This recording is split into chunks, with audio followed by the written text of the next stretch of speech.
Okay, so as said on the PowerPoint, you should be downloading a free QR code reader when you come to get your revision packs. There will be lots of different kind of QR codes available to you to kind of help you in snapshot bite-sized revision, how to refer to different types of UK politics and ideologies. It also makes sure that if I'm off for any reason that you are still getting a beneficial lesson rather than having to kind of waste future lessons trying to recap over things for you. So in terms of today's focus for the lesson, you should be focusing on the presidential elections and how elections in America generally work. As is with the case with UK elections, there are a number of elections in America. So UK have devolved elections in Scotland, Wales, Northern Ireland, as well as Westminster elections. That can be anything from prime ministerial elections all the way up to referendum elections, council elections, and so forth. And the US elections are kind of similar in the sense that they have an array of different types of elections. The presidential election, though, is a little bit more complex and a bit more complicated than the UK election, but we'll be going through that over the forthcoming lessons. So you should have already watched a video clip, which is coming up on the next slide, in terms of what type of elections are there and how do they work. There are three key main ones that you need to know in terms of how they work, which is the House of Representatives. How are they elected? We know they're already elected every 2 years, but how are they kind of selected? And the House or the upper house, the Senate. This is slightly different to UK politics, where our House of Lords, the upper chamber, is not elected. They are appointed either by the Commons, the Speaker, the Prime Minister, the monarch, and the rest are hereditary peers. The Senate is different in America in the fact that they are elected. The video says every 6 years, but it's actually every 7 years they are elected, and the House of Representatives are elected every 2 years. And this is why we have something called midterm elections in the USA, in the fact that the president serves 4 years unless they're impeached or resign. They can serve obviously up to 2 terms, which is 8 years. However, because the House of Representatives is elected every 2 years, that means that this House of Representatives are up for election halfway through a president's regime as such, and that's why we have midterm elections. So these are things that you'll need to be able to refer to as well, which is all coming up on the video clip next for you. Okay, so there is the video clip for you. The link is also in the top bar just in case it doesn't load in the PowerPoint, but you should just be making notes on how some of the main key election features in the USA work. So in terms of when do presidential elections occur, as part of the Second Amendment, it is every 4 years as a minimum. So a president can be elected for a second term to serve an additional 4 years, but generally they are every 4 years versus Westminster, where we have a 5-year fixed term. So an election has to occur every 5 years. Now, the federal law, though, kind of comes into the Constitution here, where it says that the election should be held on the Tuesday after the first Monday in November. This basically means that every 4 years, elections take place generally between the 2nd and the 8th of November. So just as kind of a bit of a quick recap, if you ever kind of see differences between the years that a president comes into power, it's generally because the election takes place in November, but the president's actually not inaugurated, i.e. they don't officially come into power until the January. So, for example, if you're looking at Kennedy, for example, there are some historians or some politicians that refer to him as coming in power in 1960, because that's when he won the election, versus 1961 because that's when he officially came in as president. So something to be reminded about. But there are essentially two requirements for choosing a president. And it's kind of like almost like a job description as such, if you've ever gone for part-time employment, where there are the essential criteria that someone has to meet in order to fulfill that job role. And then there are other things which are desirable but not completely essential. So the essential requirements are constitutional requirements. It's part of the American Constitution. So you can only become a president if you were born in America, i.e. you are a USA citizen, you were born and raised there. So there were a few kind of arguments over whether Obama was actually American or not when he first came into power in 2008/9. So he was actually born in Hawaii, but there was a lot of kind of debate and conspiracy as to whether he'd actually been born in one of the African countries and not on a American country. So they have to be born in America. So Arnold Schwarzenegger, as much as he was kind of involved heavily in politics, particularly in California, he would never be able to run as president because he was born in Austria, not America. And they must be at least 35 years old, purely because it's about the wealth of experience that they've had. In society, you wouldn't expect someone to govern over a country particularly efficiently if, say, they are 18 or in their early 20s.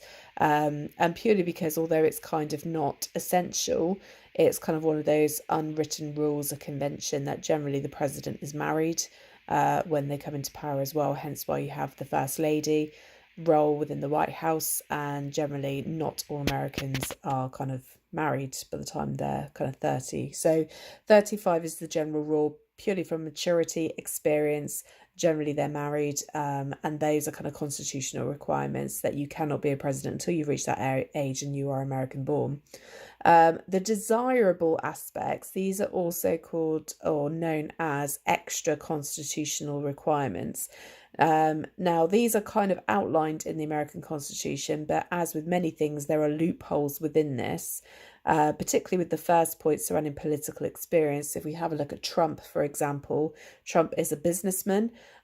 He is not a politician by any means. So political experience is kind of a vague area, and hence it's a desirable requirement, not an essential one. So in terms of political experience, you tend to find that the recruits, in terms of the people coming into power or wanting to become the next president, generally have some background in politics. So quite a lot of them come from governors or senators. So for instance, in the 2016 election where Trump was competing to become president, the 22 who declared themselves as candidates for either the Republican or the Democratic presidential nominations, 11, so half of those, had served as a state governor, and the other kind of 8 were involved in the Senate, so they were senators. So there were actually only 3 candidates, including Trump, Ben Carson and Carly Fiorina. I can never pronounce her name properly, but it's Fiorina. Only those 3 candidates had never had any previous political experience. So actually, at the time of 2016, many people thought Trump would not be a particularly successful candidate purely because of his lack of political background and the fact that he was up against 19 other candidates who had a wealth of political experience. So Trump was actually the very first person to be elected president without any experience in either politics or the military. You tend to find that the presidency derives from one of those 2 areas. So Eisenhower, for example, who was president in the 1950s, he had quite limited political experience, but quite a high profile in the military.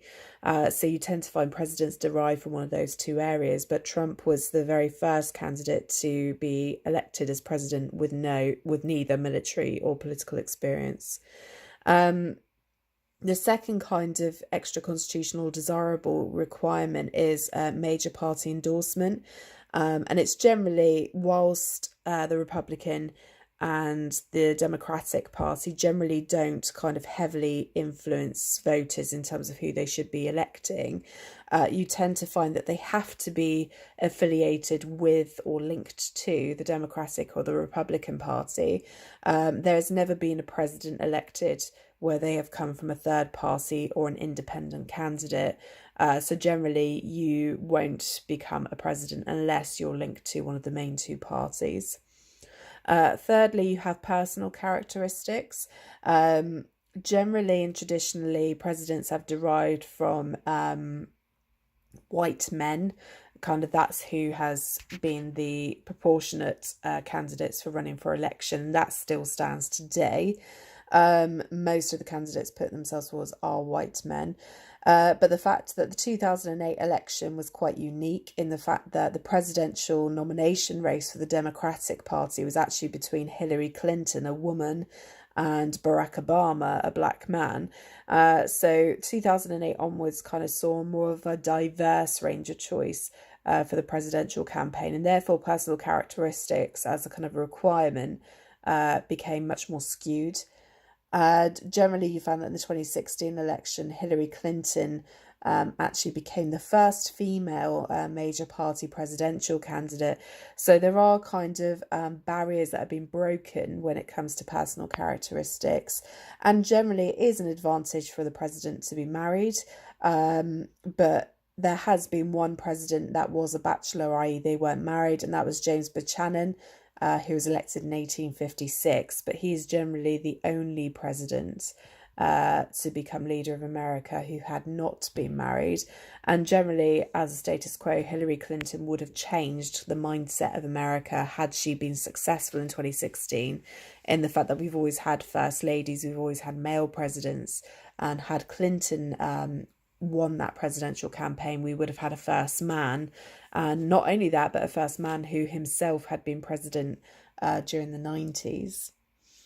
In terms of financially secure and ability to raise funds, this is significantly important because we in the UK are generally aware of elections coming up every 5 years, if not earlier, if there's a vote of no confidence or for other factors. But generally, the USA election, we are aware of the fact that that happens every 4 years, but actually behind the scenes of that election, there's a lot of work that goes into their campaigning, and on a much larger scale, not only geographically, but in terms of trying to appeal to non-secure states who, for example, southern states are generally Republican. The Democrats invest a lot of investment into trying to gain support in those states rather than handing it over to the Republicans, and that requires a lot of money and support. Now, one of the key issues is that very few candidates can afford to finance their own campaigns on their own. And generally, they have to then get endorsements and financial support from other places. So that can be from sponsorships from independent sponsors, it can come from celebrity endorsements, it can come from company endorsements. So, for example, Hillary Clinton, as much as she has a lot of finances as herself as an individual, because not only has she been Secretary of State under Obama, but her husband had been president before her, she still didn't have enough money to finance her own campaign on her own. So, for example, although she was unsuccessful in 2016 election, she actually raised over $700 million to fund her campaign to be the first female president, which is a substantial amount of money. And Trump raised kind of an equivalent number.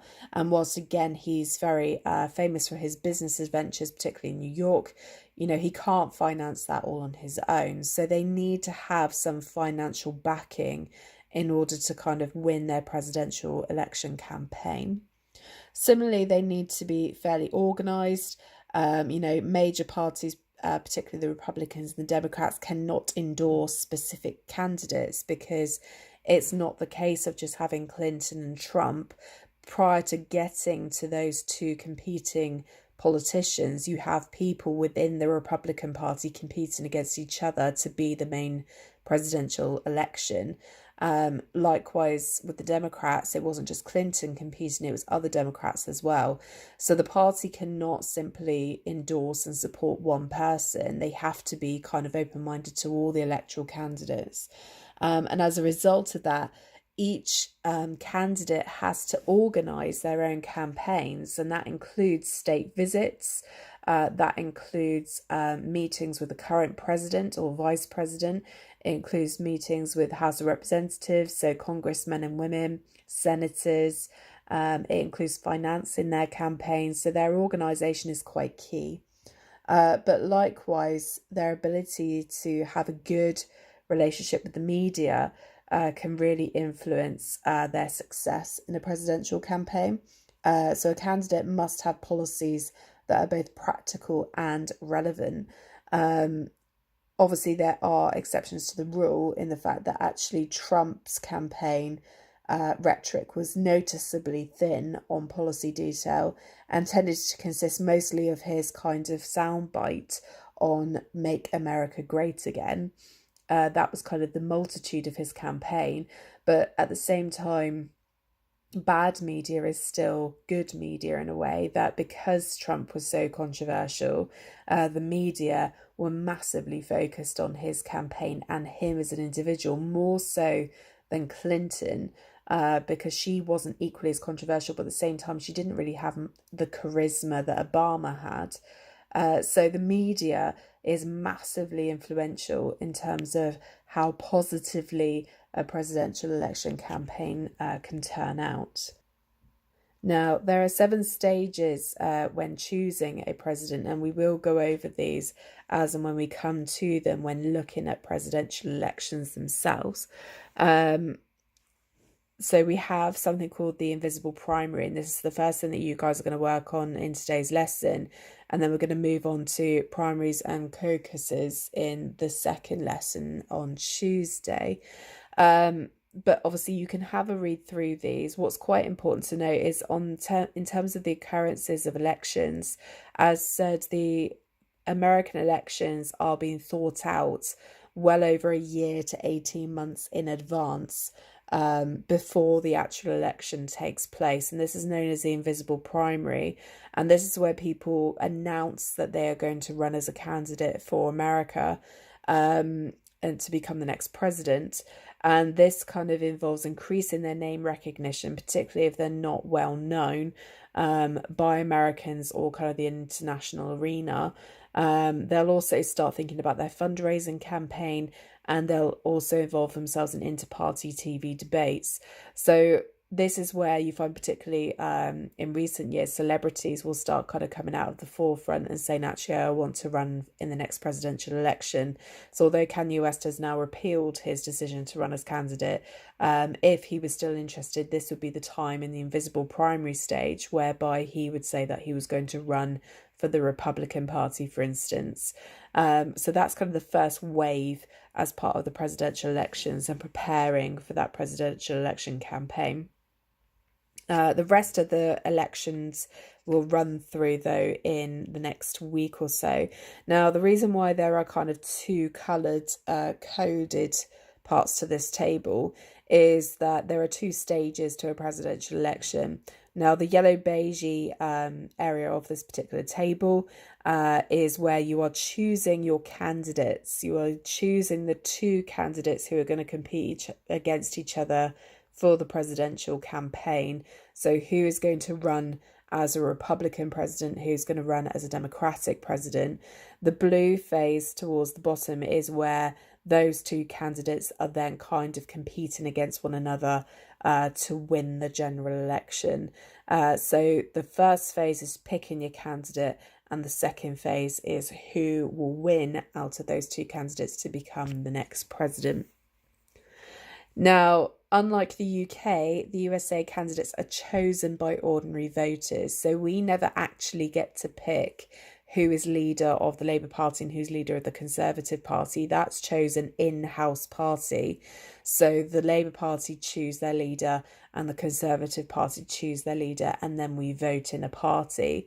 The USA are massively influential in terms of who they want to run for each party. So actually the parties themselves have much more limited say than what we have in this particular country.